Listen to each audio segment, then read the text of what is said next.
स्वामींनी अनेक मूढ जीवांच्या मस्तकावर हात ठेवला आणि त्यांना महाज्ञानी बनवलेला आहे. आणि अंधाला दृष्टी जशी स्वामी देतात तसे आपल्यासारख्या मूढांना मंदगतींना स्वामी ज्ञान देत असतात. तुम्ही मी सर्वच जण स्वामींपुढे मतिमंद आहोत, आपण ज्ञानहीन आहोत. परंतु आपल्या मस्तकावर जेव्हा स्वामी वरदहस्त ठेवतात तेव्हा आपल्याला ज्ञान प्राप्त होते. एकदा एक गणेश नावाचा मुलगा होता, त्याला गणेशा असं नाव होतं. आणि 8व्या वर्षी त्याची दृष्टीहीन झाली. म्हणजे अचानक त्याची दृष्टी गेली. तेव्हा स्वामींची ख्याती संपूर्ण भारत वर्षामध्ये किंवा पूर्ण जगभरामध्ये होती. तेव्हा त्याची आई एक आशा मनामध्ये धरून स्वामींकडे आली आणि सर्व उपाय करून थकली, द्रव्य खर्च केले, अनेक दवाखाने केले, वैद्य केले, तरीही त्याला दृष्टी काय आली नाही. त्याची दृष्टी कशी गेली, काय गेली, कोणालाही कल्पना नव्हती. शेवटी त्याची आई त्या गणेशाला स्वामींकडे घेऊन आली आणि स्वामींकडे घेऊन बसली आणि म्हणाली, हे स्वामीदेवा महाराजा, माझ्या लेकराला दृष्टी गेली, माझ्या लेकराची दृष्टी गेलेली आहे. आता तुम्ही काहीतरी कृपा दाखवा आणि माझ्या लेकराला परत दृष्टी द्या.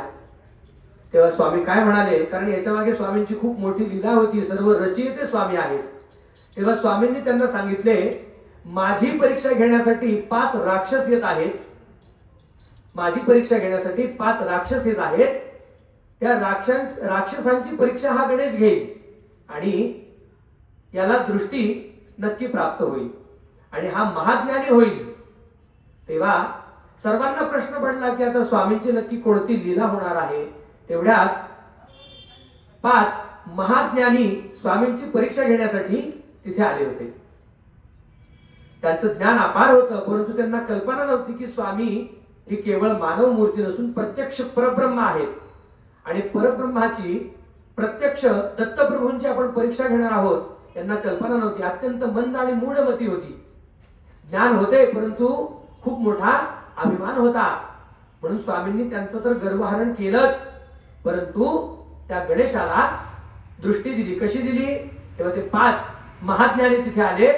त्यांनी स्वामींची ख्याती ऐकली होती की स्वामी महाज्ञानी आहेत, स्वामी हे प्रत्यक्ष परब्रह्म आहेत, परंतु त्यांना त्यांच्या ज्ञानाचा महाभयंकर असा अभिमान झाला होता. आणि त्यांचे अभिमानाचे हरण करण्यासाठी स्वामींनी एक मोठी लीला केली. त्यांनी स्वामींना वेदांताविषयी प्रश्न विचारू लागले.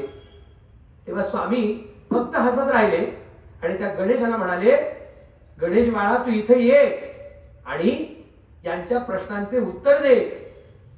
त्याच्या आईला सगळ्या भक्तगणांना प्रश्न पडला, नक्की आता ही स्वामींची कोणती लीला आहे.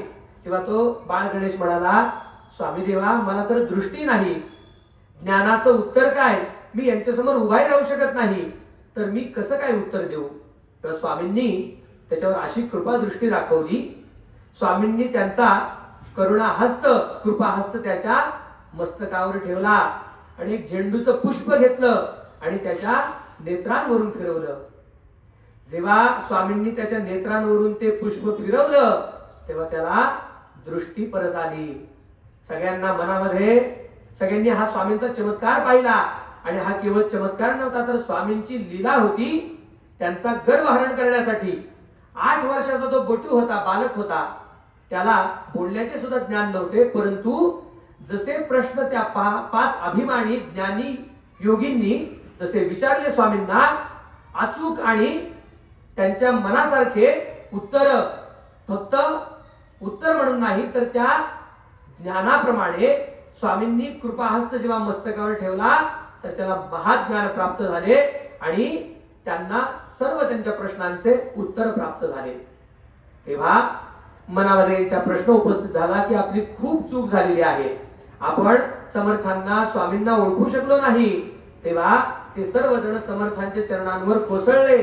तेव्हा स्वामी अत्यंत रागावलेले होते, क्रोध मुद्रेमध्ये होते. स्वामींकडे पाहण्याची कोणाचीही शक्ती होत नव्हती, कारण स्वामी हे प्रत्यक्ष अग्नी किंवा प्रत्यक्ष रुद्र रूप आहेत. तरी स्वामींनी त्यांना असे वचन सांगितले, तुम्हाला जर आता पापमुक्त व्हायचे आहे तर तुम्ही भगवत चरण करा, गंगा स्नान करा, मग तुम्ही पापमुक्त व्हाल. तरी हे स्वामींना म्हणू लागले, महाराजा आम्ही आमच्या ज्ञानाचा जो अभिमान आपल्या पुढे दाखवलेला आहे याची कल्पना आम्हाला नव्हती, परंतु आम्हाला प्रत्यक्ष प्रचिती आता आलेली आहे. ज्ञानाचा स्रोत, विद्येचा स्रोत आपल्या चरणांपासून चालू होतो आणि ज्या चरणांमधून विद्येचा स्रोत चालू होतो तेथे आम्ही आमचा अभिमान दाखवत होतो. स्वामी राजा आम्हाला क्षमा करा, आता हे आमचे जे पाप झालेले आहे ते आम्ही कसे फेडू आम्हाला सांगा. तेव्हा वारंवार स्वामींची विनवणी प्रार्थना करू लागले. तेव्हा स्वामींनी त्यांच्याही मस्तकावरती कृपाहस्त ठेवला आणि त्यांना क्षमा दिली. तो एवढासा 8 वर्षाचा गणेश, त्याला दृष्टी पण नव्हती, परंतु स्वामींनी त्याला दृष्टी दिली, स्वामींनी त्याला महाज्ञानी बनवले. तसेच तुमच्या आमच्यावर स्वामींचा वरद हस्त आहे, म्हणून आज आपण आपल्या मुखातून एक एक या पारायणाचा शब्द निघत आहे. त्याशिवाय नाही, आपल्याला वाटतं आम्ही आलो स्वामींच्या मंदिरामध्ये पारायण वाचलं, पण नाही. आपण सर्वजण मतिमंद आहोत त्यांच्या पुढे. आपण आता 19 अध्यात वाचन केले. जेव्हा स्वामींनी त्या भ्रमिष्ठाला सांगितले तू या ताटातले उष्ट अन्न ग्रहण कर, तेव्हा त्यांनी स्वामींची ही आज्ञा मानली, काही विचार न करता. तेव्हा स्वामींनी त्याच्या मस्तकावर वरद हस्त ठेवला, स्वामींनी त्याच्या मस्तकावर कृपा हस्त ठेवला आणि त्या जो विद्याहीन होता, जो ज्ञानहीन होता, त्याला महाज्ञानाची प्राप्ती झाली. त्यामुळे स्वामींनी आपल्या मस्तकावर वरद हस्त ठेवल्याशिवाय, त्यांचा कृपा हस्त ठेवल्याशिवाय आपल्याकडून ही सेवा घडत नाही. परंतु परवा दिवशी कोणतरी मला म्हटलं, गुरुजी तुम्ही खूप छान प्रवचन कथा सांगता, आम्हाला आवडतं ऐकायला, रोज सांगत जा. परंतु सांगू इच्छित आहे, मी केवळ फक्त मतिमंद आहे, मी मतिमंदच आहे, भ्रमिष्ठ आहे स्वामींपुढे. तेव्हा स्वामींनी माझ्या मस्तकावर हा कृपाहस्त वरद हस्त ठेवला आणि इथे बोलण्याची शक्ती मला दिली. मी खूप लहान आहे, वयाने पण लहान आहे, पण स्वामींनी जेव्हा एखादी गोष्ट ठरवली तेव्हाच त्या गोष्टी होत असतात. आता तुम्ही मी एकमेकांना कदाचित ओळखतही नसू, आपण कुठले आपल्याला काही माहित नाही, परंतु आज आपण सर्वजण इथे एकत्र आलेलो आहोत. या जन्माचे नाही तर मागच्या जन्माचे, जन्मजन्मांतराची स्वामींची कृपा आहे. आणि ही स्वामींच्या भक्तांची एक साखळी असते, त्यात एक एक कडी स्वामी जोडत असतात आणि ही एक एक कडी जी स्वामी जोडत आहेत ही स्वामी भक्तांची कडी या जन्मामध्ये नाही तर पूर्व जन्मापासून ही स्वामींनी गाठ बांधलेली आहे. तुम्ही मी एकमेकांना आपण ओळखत नाही, कुठून कुठून इथे आपण आलोत आणि इथे स्वामींच्या समोर बसलेलो आहोत. स्वामी प्रत्यक्ष स्वरूपाने आपली सेवा इथे पाहण्यासाठी बसलेले आहेत. आपण ही जी सेवा करत असतो प्रामुख्याने आपण करणारे कोणी नाही, करते करविते प्रत्यक्ष स्वामी महाराज असतात. मुळात स्वामींचं अवतार कार्य कशासाठी आहे? तुमच्या माझ्यासारख्या जडमुडांचा उद्धार करण्यासाठी. म्हणून स्वामी नसे केवळ मानव देह, ते प्रत्यक्ष परब्रह्म तारावया अनेक जनार्थ या कलियुगी अवतरली. स्वामींनी या कलियुगामध्ये अवतार कार्य का केलेलं आहे? तुमच्या माझ्यासारख्यांचा उद्धार करण्यासाठी, अनेक जड जीवांचा उद्धार करण्यासाठी स्वामी इथे प्रकट झालेले आहेत. परंतु अनेक जणांना स्वामी समजले नाहीत अजूनही. आपण जेव्हा स्वामींची भक्ती करतो, स्वामींच्या नामामध्ये राहतो, मी त्या दिवशी पण सांगितलं, स्वामी फक्त आपल्या हृदयामध्ये निवास करत असतात. जेव्हा आपल्या हृदयावरचं जे आवरण आहे मोहाचं, मायेचं, ते जेव्हा उतरून जातं स्वामी नामाने, तेव्हा त्याची प्रत्यक्ष प्रचिती आणि त्याचा अनुभव आपल्याला पाहायला मिळतो. त्यामुळे आपण स्वामी नाम घ्यावं, निस्वार्थ भावाने आणि प्रेमाने श्रद्धेने स्वामींचं नामस्मरण करत राहावं. आता आपलं वार्षिक इथे साप्ताहिक पारायण संपन्न झालं, उद्यापासून ग्रंथ बंद करून ठेवला असं नाही. या ग्रंथामध्ये सांगितलेलं आहे, जर आपण श्रद्धेने जर ग्रंथ वाचन केला, हा तरी लघु ग्रंथ आहे, जो स्वामींचा गुरुलीलामृत ग्रंथ आहे, या ग्रंथामध्ये असं वचन आहे, जर आपण श्रद्धेने जर रोज या ग्रंथाचे वाचन केले तर स्वामी प्रत्यक्ष आपल्याला दर्शन देतात.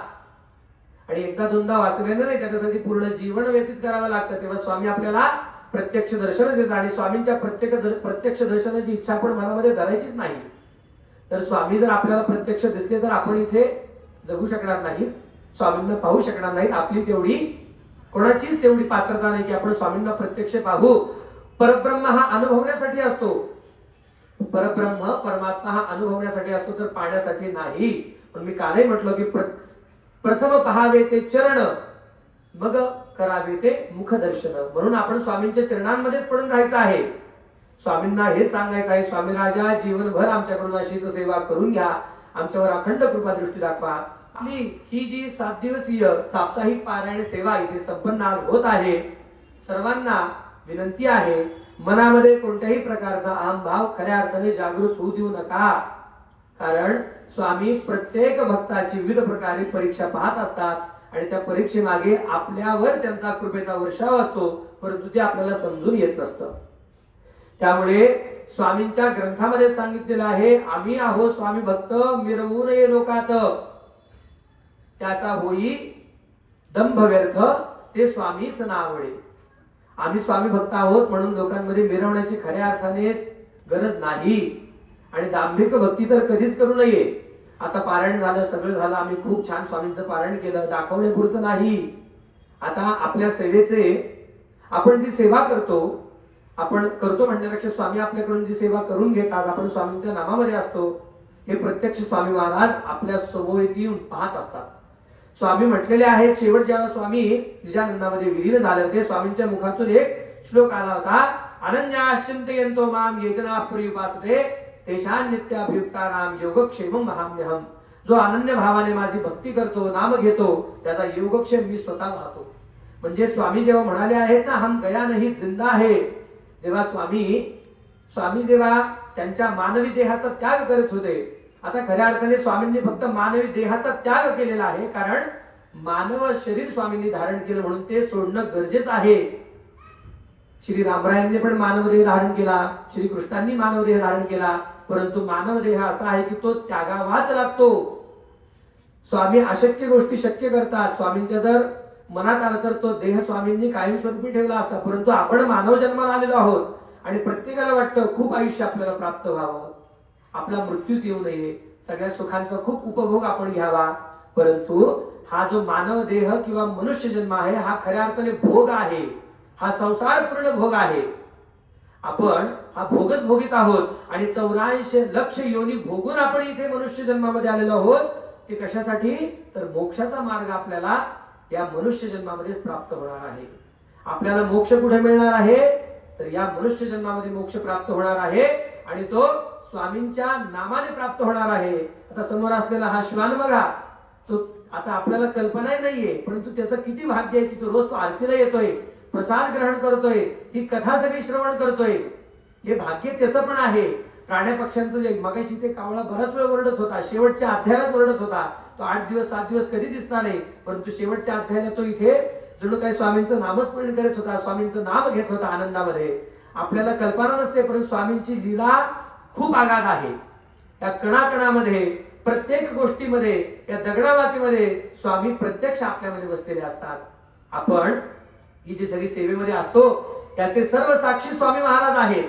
आपण जी निस्वार्थ भावाने जी सेवा करत असतो, स्वामी ती श्रवण करीत असतात, स्वामी ती पाहत असतात आणि आपल्यावर कृपा दाखवत असतात. स्वामी म्हटलेले आहेत, भिऊ नकोस, मी तुझ्या पाठीशी आहे.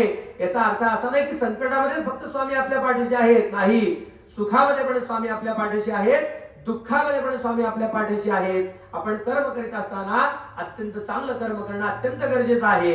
कारण जेव्हा आपल्या हातून चांगलं कर्म घडतं तेव्हाही स्वामी पाठीशी असतात. जेव्हा आपल्या हातून काही दुष्कर्म, वाईट कर्म घडत असतं तेव्हाही स्वामी पाठीशी असतात की बाबा चुकतोयस तू, चांगले कर्म कर. कारण या कलियुगामध्ये मोह माया अशी आहे की भले भले विद्वतजन किंवा महाज्ञानी सुद्धा त्याच्यामध्ये मोहवश होतात.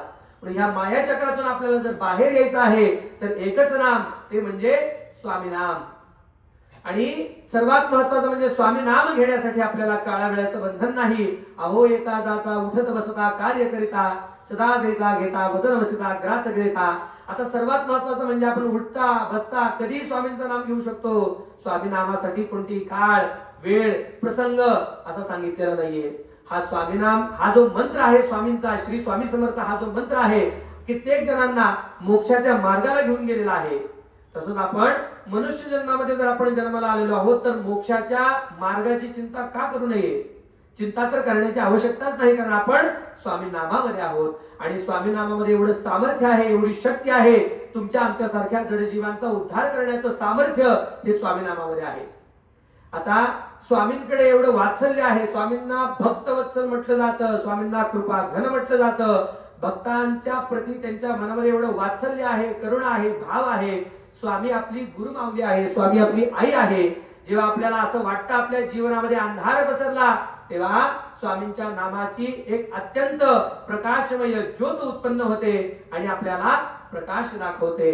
अंधांना दृष्टी देणारे कोण, तर ते स्वामी. दुःखांना सुख देणारे कोण, तर ते स्वामी. आपल्या या भूतली कलियुगामध्ये स्वामींनी हा जो नरदेह धारण केलेला आहे, आपल्यासारख्यांचा उद्धार करण्यासाठी घेतलेला आहे. स्वामींची लीला अगम्य आहे. स्वामींच्या लीला एवढ्या मोठ्या आहेत की आपलं पूर्ण जीवन जरी गेलं तरी आपण त्या लीला समजू शकत नाहीत. स्वामी एवढे परीक्षा, जेव्हा आपण स्वामींच्या भक्तीमध्ये असतो तेव्हा स्वामी विविध प्रकारे आपल्या परीक्षा पाहत असतात. असं वाटतं की बाबा बऱ्याचदा काय होतं, एखादा व्यक्ती संकटामध्ये आल्यानंतर हळूहळू स्वामी चरणांमध्ये येऊ लागतो. जेव्हा त्याला स्वामी चरण प्राप्त होतात, तो स्वामींचे नाम घेऊ लागतो आणि त्याला वाटतं काही काळ निघून गेल्यानंतर की स्वामींचं नाम घेऊनही माझ्या आयुष्यातील अडचणी दुःख कमी होत नाहीत. तेव्हा तो स्वामी नामापासून, स्वामी चरणापासून दूर होऊ लागतो आणि आपला मोक्षाचा मार्ग तिथेच बंद करून घेतो. स्वामी खऱ्या अर्थाने आपली खूप परीक्षा पाहत असतात, परंतु निस्वार्थ भावनेने आणि प्रेम भावाने जर आपण स्वामींची सेवा केली तर स्वामी आपल्यावर अखंड कृपा दृष्टी दाखवतात. आणि स्वामी ही अशी माऊली आहे, या माऊलीला आपल्याकडून कोणत्याही प्रकारची अपेक्षा नाही. या कलियुगामध्ये आपली आई एकमेव अशी आहे की तिला आपल्या लेकराकडून कोणत्याही प्रकारची अपेक्षा नसते. या कलियुगामध्ये भाऊ कोणी असू द्या, आपण म्हणतो की नाते असे आहेत की या नात्यांमध्ये अपेक्षा भाव आहे, परंतु या स्वामींच्या सेवेमध्ये स्वामींना भक्तांकडून कोणत्याही प्रकारची अपेक्षा किंवा कोणत्याही प्रकारची इच्छा नसते. त्यांचं म्हणणं फक्त एवढंच आहे, फक्त निस्वार्थ भावनेने माझं नाम घ्या, मी तुमच्या सदैव पाठीशी आहे. त्यामुळे आपण निस्वार्थ भावनेने स्वामींचे नाम घेत राहू, स्वामींचे भजन कीर्तन करत राहू, स्वामींच्या नामामध्ये राहून पूर्ण जीवन आपलं व्यतीत करू आणि आपल्या पुढच्या पिढीला स्वामी नामामध्ये घेऊ. स्वामींचं जे नाम आहे त्याच्यामध्ये महाशक्ती आहे. स्वामींचं जे नाम आहे त्याच्यामध्ये असंख्य प्रकारचे सामर्थ्य दिलेले आहे.